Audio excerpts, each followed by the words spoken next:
ডাক্তারবাবু, ডাক্তারবাবু, তাড়াতাড়ি এই বাচ্চাটাকে দেখুন।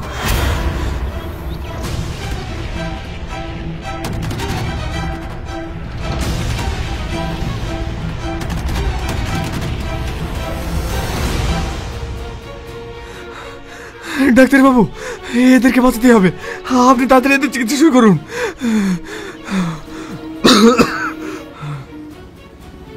সিস্টার, একে তাড়াতাড়ি ওটিতে নিয়ে যাও। ঠিক আছে স্যার।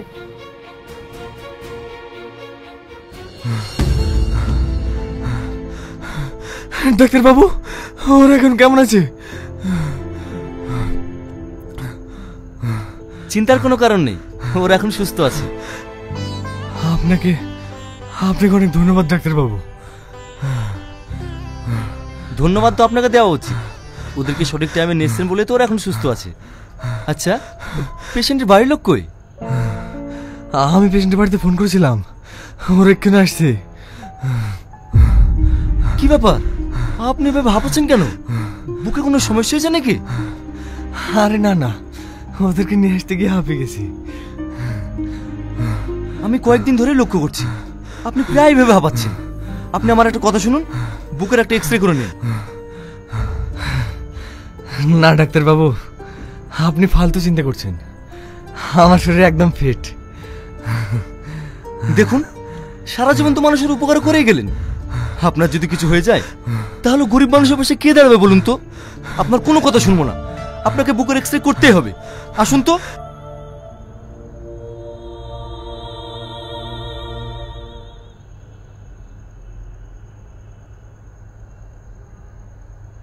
কি ব্যাপার, কাল আপনি রিপোর্ট না নিয়ে চলে গেলেন যে? শরীরটা খারাপ লাগছিল তাই চলে গেছিলাম। ওসব বাদ দেন, এই দেখুন চাচা দুদিন ধরে জ্বর ছাড়ছে না, একটু ভালো করে দেখেন তো।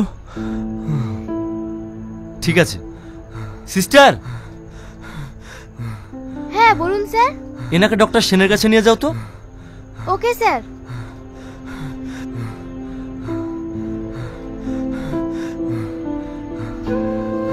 আপনার সঙ্গে কিছু কথা আছে, আসুন।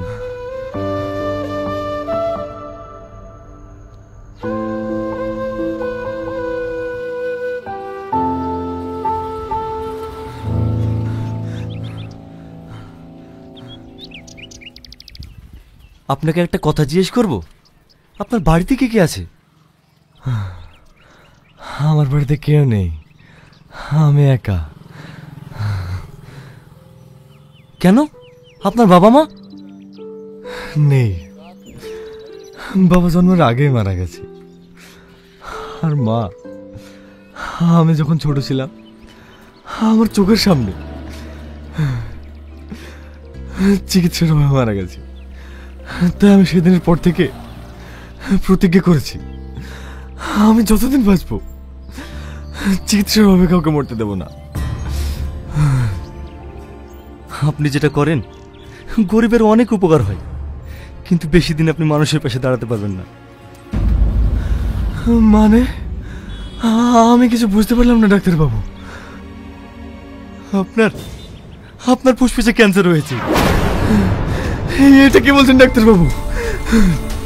হ্যাঁ আমি ঠিকই বলছি, কালকে আমি একবার নয় বারবার চেক করেছি, কিন্তু সে একই রিপোর্ট এসেছে। আর এমন কন্ডিশনে আছেন লাস্টে, এটা ভালো হওয়ার কোনো সম্ভাবনা নেই। ডাক্তারবাবু, তাহলে কি আমি আর বেশি দিন বাঁচবো না? একমাত্র যত্নই পারে আপনাকে বেশি দিন বাঁচিয়ে রাখতে। কি হলো, চলে যাচ্ছেন যে? দাঁড়ান, আপনার সঙ্গে আরো কথা আছে।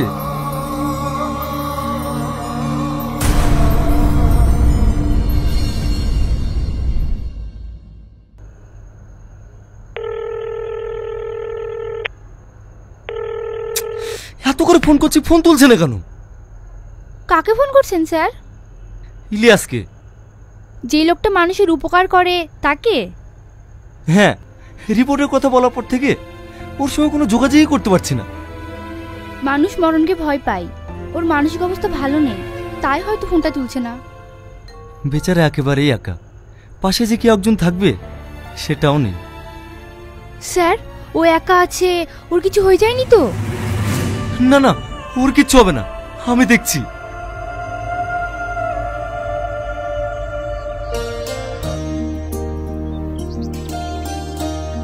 ভাই, বলছি এখানে ইলিয়াসের বাড়ি কোনটা? কোন ইলিয়াসের কথা বলছেন? এখানে তো অনেক ইলিয়াস আছে। যে ইলিয়াস গরিব মানুষের উপকার করে সেই ইলিয়াস, চেনো ওকে? চিনবো না মানে? ওর জন্য তো আমার আব্বা বেঁচে আছে। ওকে আমরা ইলিয়াস বলে চিনি না তো, ও তো গরিবের বন্ধু। ওকে আমরা বন্ধু বলে চিনি। আপনি এক কাজ করুন, সামনে গিয়ে কাউকে জিজ্ঞেস করেন, গরিবের বন্ধুর বাড়ি যাব, ঠিক দেখিয়ে দেবে। আচ্ছা ঠিক আছে।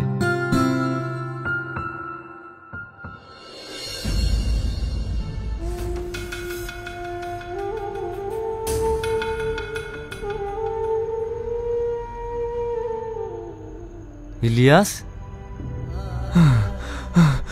ডাক্তারবাবু, আপনি আমাদের বাড়িতে? কি করব বলেন, এত ফোন করে আপনাকে পেলাম না, তাই আপনার বাড়িতেই চলে আসলাম। আজ থেকে এখানেই থাকবো। কি বলছেন ডাক্তারবাবু, এখানে থাকবেন মানে?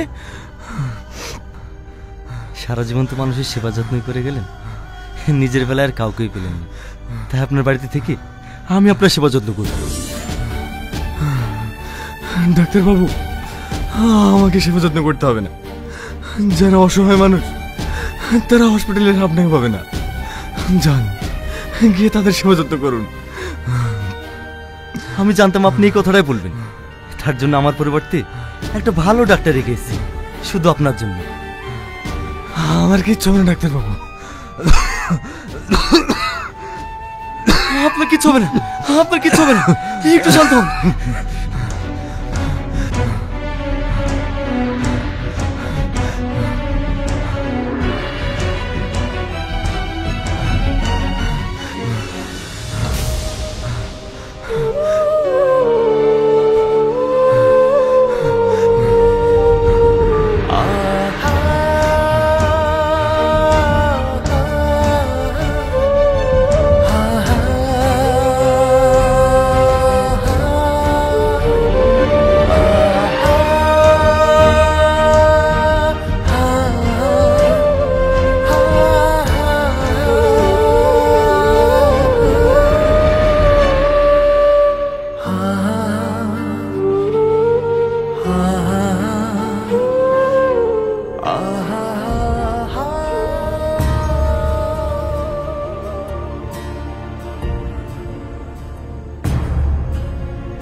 আপনার জন্য খাবার নিয়ে চলে এসেছি। মোবাইলটা লুকালেন কেন? কি আছে মোবাইলে? কই, কিছু না তো। দেখি মোবাইলটা। আপনি যে বললেন আপনার কেউ নেই, তাহলে আপনার সঙ্গে এই মেয়েটা কি? ও কেউ না, এমনি। দেখেন, আমি কয়েকদিন ধরে লক্ষ্য করছি আপনি এই ছবিটা দেখেন আর কান্না করেন। আজ আপনাকে বলতে হবে এই মেয়েটা কি। এই মেয়েটা তুই না, কথা বল মধু, কথা বল। কি ব্যাপার, এখানে এত ভিড় কেন? বাপ, তোমার কথাই বলছিলাম, তুমি তো সবার উপকার করো, আমার মেয়েটাকে বাঁচাও না। কি হয়েছে ওর? আমার মেয়ের দুটো কিডনি নষ্ট হয়ে গেছে, ডাক্তারবাবু বলেছে 10 লাখ টাকা লাগবে।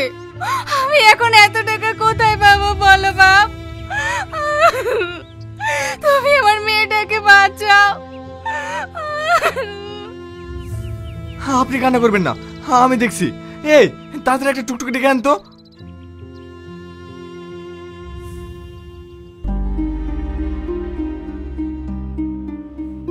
ডাক্তারবাবু, পেশেন্টের কি অবস্থা? দেখুন, রিপোর্ট যা দেখলাম, পেশেন্টের দুটো কিডনি নষ্ট হয়ে গেছে। তাহলে ডাক্তারবাবু, ওকে কি বাঁচানো যাবে না? হ্যাঁ, বাঁচানো যাবে যদি কেউ একটা কিডনি ডোনেট করে। ডাক্তারবাবু, কিডনি আমি দেবো, আপনি অপারেশন করার ব্যবস্থা করুন। অপারেশন করবো বলে তো হবে না, অপারেশন করতে 2 লাখ টাকা লাগবে। টাকাটা কে দেবে?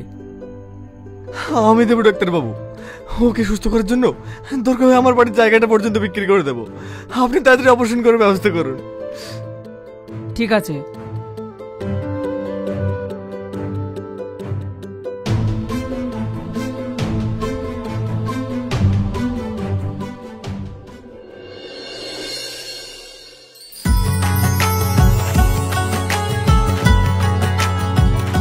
কি ব্যাপার, আমাকে এত এমার্জেন্সি পার্কে ডেকেছো কেন?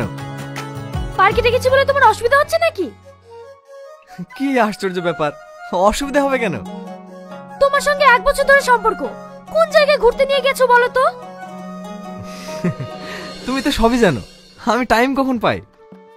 টাইম যদি নাই পাও তাহলে আমাকে ভালোবাসতে গিয়েছিলে কেন? তুমি জানো না ভালোবাসার মানুষকে সময় দিতে হয়? আরে বাবা ঠিক আছে ঠিক আছে, আমরা বিয়ের পর অনেক দূর ঘুরতে যাব। হ্যাঁ, আজ আমি বিয়ের কথা বলার জন্য এসেছি। আজ আমাকে দেখতে এসেছিল, ওরা আমাকে পছন্দ করে গেছে। তুমি কিছু একটা করো। তোমার বিয়ের মানুষ এসেছিল? ঠিক আছে, আমি আজকে যাব তোমাদের বাড়িতে, আমাদের ভালোবাসার কথা জানাবো। ভালোবাসার কথা নাই বলবা, তার আগে একটা চাকরি, ব্যবসা কিছু তো করবা, তাহলে আমাকে বিয়ের পর খাওয়াবে কি? দেখো, আমার চাকরি বা ব্যবসা করার কোনো ইচ্ছে নেই। আমি সারা জীবন মানুষের পাশে থাকতে চাই। মানুষের পাশে থাকলে তো আর মুখে ভাত উঠবে না। আমাকে বিয়ে করতে হলে কিছু একটা করতে হবে। বললাম তো, আমি মানুষের সেবা ছাড়া আর কিছু করতে পারবো না। ঠিক আছে, তাহলে তুমি মানুষের সেবাই করো, আমার সঙ্গে আর কোনো সম্পর্ক রাখতে হবে না। আমি অন্য ছেলেকে বিয়ে করে নেব। তুই না আমার কথাটা তো শোনো।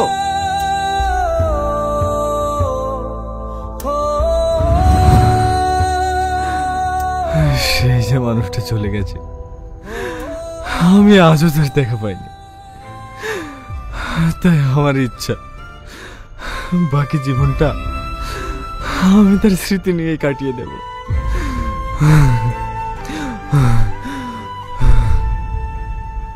যার জন্য এত কিছু করলেন সেই আপনাকে ছেড়ে চলে গেল। মেয়েরা এরকমই হয়, ওর জন্য আপনাকে এত চিন্তা করতে হবে না, খাবারটা খেয়ে নেন। ডাক্তারবাবু, আমি মনে হয় বেশি দিন বাঁচবো না। খাবার আমার ভিতরে ঢুকছে না। তাই বললে হবে? কাল থেকে আপনি কিচ্ছু খাননি, খান তো।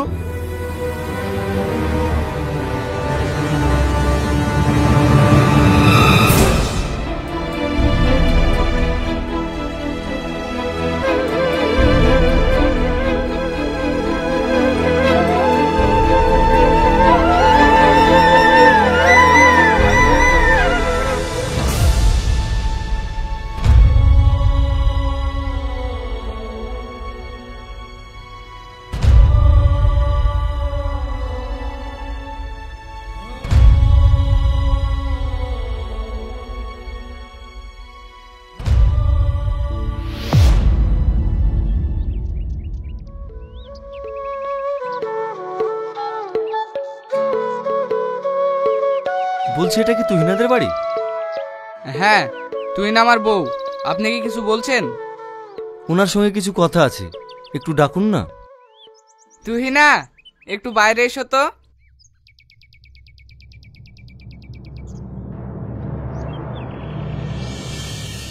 হ্যাঁ বলো। এই ভদ্রলোক তোমার সঙ্গে কিছু কথা বলবে বলছে। কে আপনি? আপনাকে তো ঠিক চিনতে পারলাম না। তুমি আমাকে চিনতে পারবে না, আমি একজন ডাক্তার। আমি ইলিয়াসের কাছ থেকে আসছি। ইলিয়াস? কোন ইলিয়াস? বাহ তুহিনা বাহ, যে ইলিয়াস তোমাকে কিডনি দিয়ে নিজের বাড়ি বিক্রি করে তোমার জীবন বাঁচিয়েছে, আজ তুমি তাকেই ভুলে গেছো? কি আবল তাবল কথা বলছেন আপনি? হ্যাঁ আমি ঠিকই বলছি, তোমার স্ত্রীকে একটা ছেলে পাগলের মতো ভালোবাসতো, সে আজ মৃত্যু সজ্জায় শুধু তোমার স্ত্রীর কারণে। কিডনি দেওয়ার পর তার ফুসফুসে ক্যান্সার হয়েছে। কি বলছেন ডাক্তার বাবু? ইলিয়াসের ক্যান্সার হয়েছে? হ্যাঁ, সে শুধু দিনরাত তোমার ছবি দেখে আর কান্না করে। তাই তোমার কাছে হাত জোড় করে বলছি, তুমি একবার ওর সঙ্গে দেখা করো, ও যেন শান্তিতে পড়তে পারে। তুহিনা, এত কিছু হয়ে গেছে, তুমি আমাকে একবারও বলার প্রয়োজন মনে করোনি? যে তোমার জন্য এত কিছু ত্যাগ করেছে তাকে তুমি কেন ছেড়ে দিয়েছো? কি দোষ ছিল ওর? ওর একটাই দোষ ছিল, অসহায় মানুষদের উপকার করতো। সে তুই না সে, যে মানুষের উপকার করে সে তো মহান ব্যক্তি, তাকে তুমি ছেড়ে দিলে।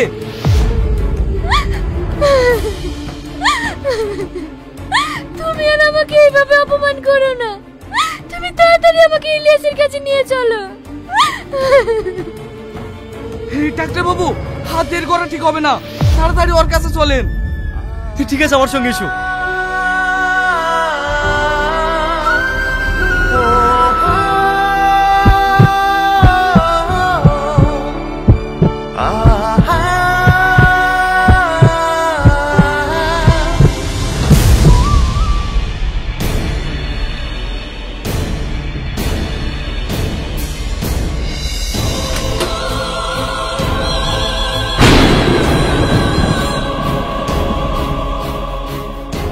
ইলিয়াস, ইলিয়াস, দেখো আমি তোমার কাছে এসেছি। তুমি একবার তাকাও, একবার আমার সাথে কথা বলো। ইলিয়াস, আমি তোমার কাছে অনেক বড় ভুল করে ফেলেছি। আমি তোমার সাথে যে ক্ষমা চাবো, তুমি আমাকে সেই সুযোগটাও দিলে না। একবার তাকাও না ইলিয়াস।